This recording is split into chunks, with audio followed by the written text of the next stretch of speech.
When I got into 12th grade is when I really woke up or realized that I wasn't really happy with my life the way it was set, because I was told that I was not college material from my advisor, and that I should probably consider going to a technical school.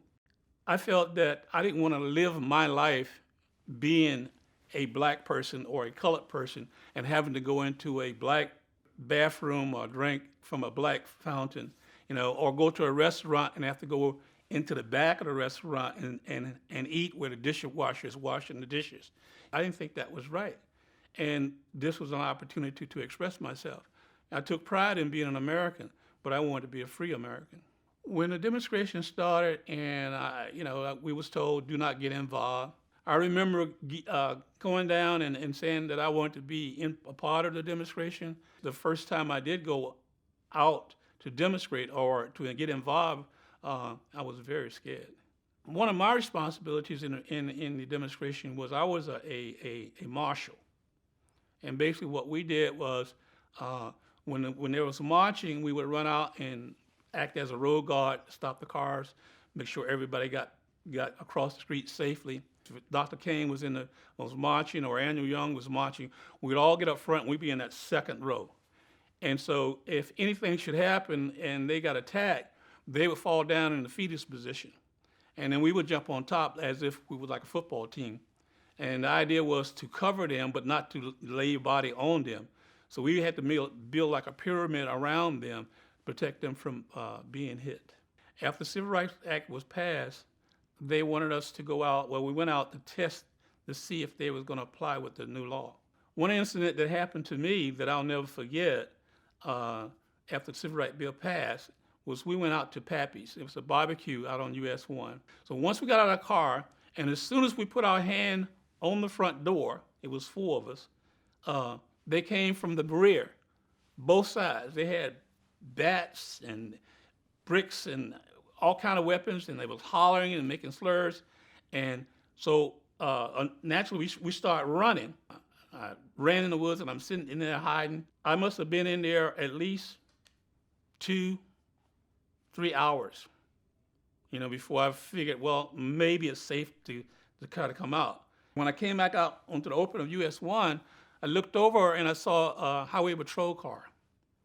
So I said, well, if I can cross the street and get over there and find him, then I'll be safe.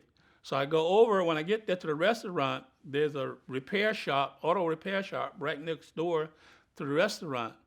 And it was about 3 or 4 white guys there working, and they saw me, and I could see them, talking to each other and everything.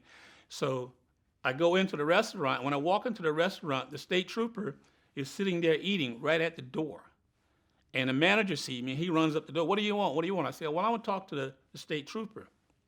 And he said, well, he's having his lunch right now, or dinner right now. He's busy. And I said to myself, I am not going back outside. I said, look, I want to talk to that state trooper. Either you let me pass or I'm going to walk over you. And when I said that, the state trooper got up and said, come with me, boy. He took me outside, put me in the back of the car, and he goes back to the restaurant to finish his meal. So he comes out, gets in the car, and pulls off, gets on the radio and say, I found that nigger y'all looking for. The most unique thing about that incident was that night at the mass meeting, I got to sit in the pulpit with Dr. Martin Luther King. And that really made a difference. Most of the times I got arrested was going to a restaurant before the Civil Rights Bill and asking to be served. I spent over 6 months total time in jail because I had no idea how this was going to affect my life. Actually, and then after the demonstration, I tried to get in the Army, the Navy, Air Force, the Coast Guard, and the Marine Corps. Every one of them turned me down because I had a bond. So basically, my life was ruined, as I thought. But I'm retired from the Department of Defense, and I worked 13 years for the Navy and 14 years for the Army as an electronic technician. The demonstration inspired me. It made me want to be somebody. So I'm still fighting. I want to try and reach the young people.